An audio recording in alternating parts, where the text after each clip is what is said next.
नमस्कार, देवभूमि स्पेशल देख रहे हैं आप। आपके साथ मैं हूं स्पीडे रिक्शा। रुक करेंगे उत्तराखंड की खबरों की ओर। पहली खबर निकल के सामने आ रही है।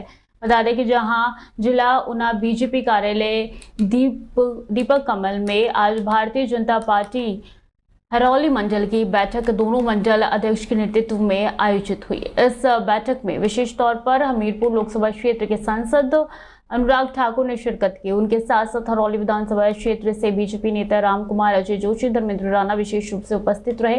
पत्रकारों से बातचीत करते हुए अनुराग ठाकुर ने कहा है कि जैसी गारंटी या सरकार ने जनता को भूमित करने के लिए दी है, वैसा ही ये बजट है। उन्होंने सरकार को घेरते हुए कहा है कि महिलाओं को 1500 की गारंटी देकर लगता है कि सरकार भूल गई है। किसानों को गारंटी देकर भी मानो कि सरकार भूल गई है। इस सरकार के पास ना तो कोई नीति है और ना ही कोई विजन है। इस मौके पर अनीता जायसवाल, मंडल अध्यक्ष, जिला परिषद सदस्य रमन ठाकुर, सेगुता देवी, बीडीएस पुष्पा रानी, रक्षा देवी, बीडीएस अंजना देवी, रानी देवी, रक्षा देवी, संदेश जी, सुनीता देवी, अध्यक्ष उपाध्यक्ष के साथ कई लोग मौजूद रहे।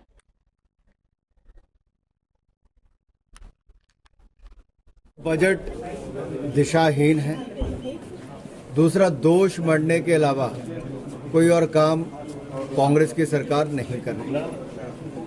आज सवाल ये खड़ा होता है, जो 10 गारंटियां कांग्रेस चुनावों से पहले देकर आई थी, पिछले लगभग 3 वर्षों में इस सरकार ने क्या दिया। 2 साल पूरे हो गए, तीसरा शुरू हो गया।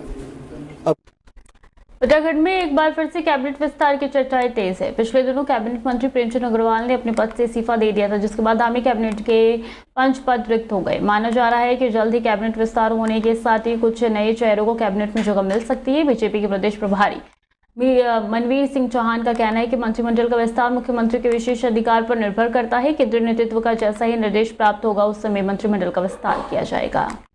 देखिए, हमारी सरकार में पहले से ही 4 मंत्री के पद रिक्त चल रहे हैं और मंत्री पद रिक्त होने के कारण मंत्रिमंडल की विस्तार की संभावनाएं बनी रहती हैं।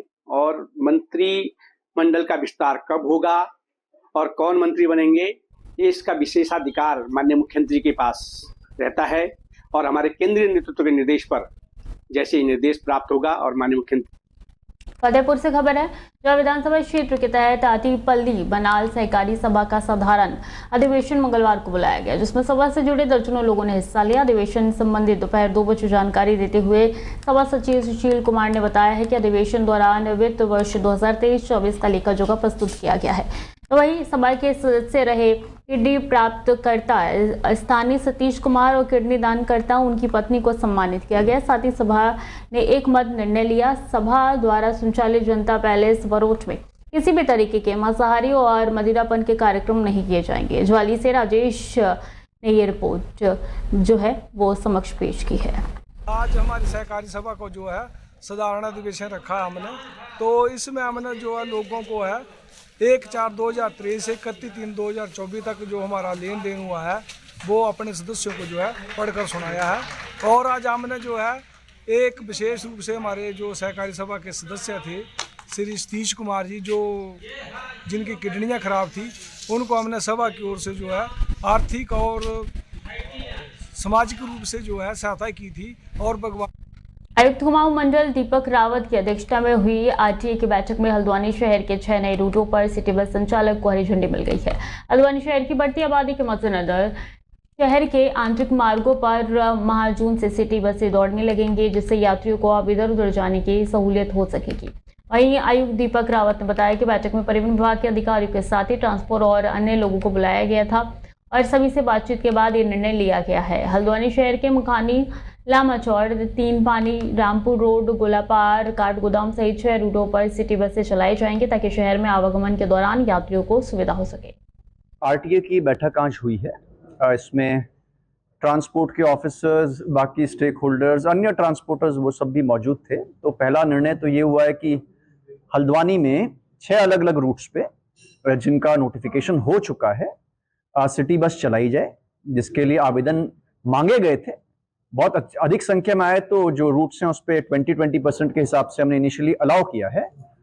और 21 जून तक इसकी जो हम चाहेंगे कि 21 जून तक हरिद्वार में बड़ा हादसा हो गया है। बता दें खाई में गिरी है कार, 3 लोग घायल हो गए। तस्वीरें सीसीटीवी कैमरे में कैद हो गई। हरिद्वार के चंडीघाट के पास एक हुंडई वर्ना कार जो है वो अनियंत्रित होकर 30 से 35 मीटर खाई में गिर गई है। घटना की सूचना मिलते ही चंडीघाट चौकी प्रभारी और पुलिस टीम पहुंची है। तीनों घायलों को सुरक्षित बाहर निकाला गया। 108 एम्बुलेंस की मदद से सभी घायलों को तत्काल अस्पताल पहुंचाया गया। हादसे में सभी की चोटें आई हैं जिनका उपचार जारी है। हरिद्वार की चिड़ियापुर में इंडियन ऑयल का टैंकर पलटा है। श्यामपुर पुलिस की मुस्तैदी से टला है यह हादसा। चिड़ियापुर में इंडियन ऑयल का तेल से भरा टैंकर अचानक पलट गया, जिससे इलाके में हड़कंप मच गया। हादसे की सूचना मिलते ही श्यामपुर पुलिस ने तुरंत मोर्चा संभाला और सतर्कता दिखाते हुए बड़ा हादसा होने से बचा लिया। पुलिस ने तत्काल हाईवे को सुरक्षित कर ट्रैफिक को नियंत्रित किया है, जबकि फायर ब्रिगेड और इंडियन ऑयल के इंजीनियरों की टीम भी मौके पर पहुंची है। गड्ढों की कड़ी मशक्कत के बाद टैंकर को हटाकर रास्ता साफ कराया गया। पुलिस की तेजी और सूझबूझ के कारण जो है वो क्षेत्र में बड़ा हादसा होने से टल गया, वरना स्थिति भयावह हो सकती थी। मसूरी सामाजिक संस्था रॉबसेट वर्ल्ड आगामी 20 अप्रैल को पुरुषों के अधिकारों की रक्षा करने के उद्देश्य को लेकर मसूरी से देहरादून तक रन ऑफ मैन दौड़ का आयोजन करेगी। वहीं संस्था की ओर से स्वतंत्रता सेनानियों की याद में 24 अगस्त को ऑनरेरी अवार्ड 4.0 समारोह का आयोजन करें, जिसमें समाज के विभिन्न क्षेत्रों के उत्कृष्ट कार्यों करने वाले को सम्मानित किया जाएगा। मसूरी के एक होटल में आयोजित पत्रकार वार्ता में Mussoorie traders and welfare association के अध्यक्ष रजत अग्रवाल और रोबेस्ट संस्था के अध्यक्ष तुब बिश्नोई ने बताया कि संस्था लगातार समाज के विभिन्न क्षेत्रों में सामाजिक कार्य कर रही है, जिसका लाभ लोगों को सहित समाज को मिलता आ रहा है। वो इस बार हमने लॉन्च की है। ये चौथी बार है जो हम कर रहे हैं और ये in the memory of our freedom fighters, हमारे स्वतंत्रता सेनानियों की याद में होता है, ताकि जो हमारी आने वाली पीढ़ी है उन्हें भूले ना। सिर्फ 15 अगस्त या 26 जनवरी तक वो एक जगह तक ना रुके और आगे भी ये काम होते रहें, इसलिए हमने ऑनरी अवार्ड सेरेमनी करी है। और जैसे कि आपको पता है कि आज से लेके जब तक ऑनरी अवार्ड होती नहीं है तब तक SSYA social service youth awards भी हम कर रहे हैं, जिसमें हम बच्चों के लिए अलग तरीके से उनके लिए कॉम्पिटिशन्स होंगे, उनके अलग अलग एक्टिविटीज़ हम करवाएंगे, ताकि वो हमारी जो ये संस्था है उससे जुड़ें, हमारा जो विचार है देश के लिए, हमारी जो समाज के लिए उसके जो काम कर रहे हैं उस चीज़ से जुड़ें। तो ये ऑनरी अवार्ड श्री रजत अग्रवाल जी मसूरी में प्रेस कॉन्फ्रेंस की उनके द्वारा आज ये कराई गई है।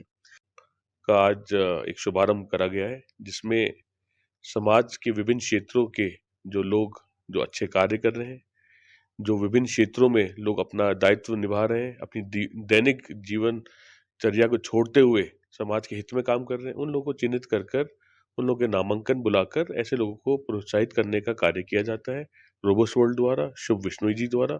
और एक बहुत ही सराहनीय कार्य है जो वो कर रहे हैं। एक छोटी सी उम्र में इस प्रकार के कई कार्य रोबोस्ट वर्ल्ड करता है, चाहे वो कई ऐसे प्रकार के कार्य।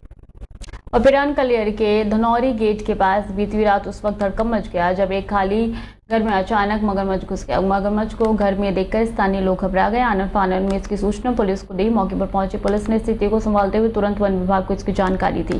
वन विभाग की टीम ने विशेष उपकरणों की मदद से मगरमच्छ को सुरक्षित पकड़ने का अभियान शुरू किया। करीब एक घंटे की मशक्कत के बाद वन विभाग और पुलिस की संयुक्त टीम ने मगरमच्छ को काबू कर लिया। इसके बाद उसे सुरक्षित स्थान पर छोड़ दिया गया। गौरतलब है कि धनौरी क्षेत्र के आसपास से गुजरने वाली पुरानी गंग नहर में अक्सर मगरमच्छ देखे जाते हैं। कई बार ये जल जीवन नहर से निकलकर रिहायशी इलाकों में पहुंच जाते हैं, जिससे लोगों में दहशत फैल जाती है। वन विभाग की ओर से स्थानीय लोगों को जागरूक करने के लिए कहा गया है, यदि वो किसी मगरमच्छ या अन्य जंगली जानवरों को देखे तो तुरंत वन विभाग को सूचित करें।